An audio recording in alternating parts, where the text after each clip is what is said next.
When someone does not pay their property taxes, the local government does not just let it slide. They need that money for schools, roads, and first responders. To get paid quickly, they sell that tax debt to an investor at an auction. The investor pays the government what is owed, and in return, they get a tax lien certificate, basically a claim on the property.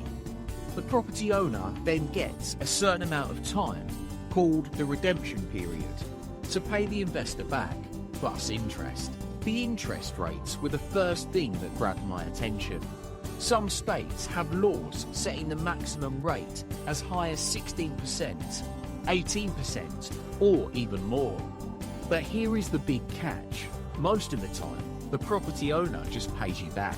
The vast majority of tax liens are redeemed, especially on single-family homes. You get your investment back plus some interest, which is a solid return. But you do not get the house. Foreclosure is the rare exception, not the rule. Everyone I told about this plan pointed out the risks. What if the owner goes bankrupt? What if the lien is on a worthless, dilapidated shack? All good points, but honestly, desperation is a hell of a motivator. I was not looking for a safe 8% return. I was looking for a lottery ticket. I spent the next month glued to my computer, researching like my life depended on it, because financially, it kind of did. I learned that the big city auctions were battlegrounds for hedge funds and institutional investors with millions to spend. They would get into bidding wars that drive the interest rates down to almost nothing, sometimes as low as 3.7%. My $2,000 would not even be a rounding error to them. So I had to find an edge.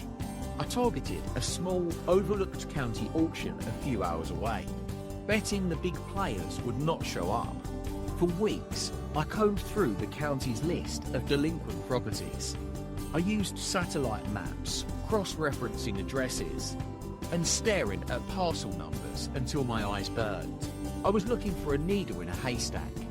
And then I found it, a lien for $1,894, but something was off.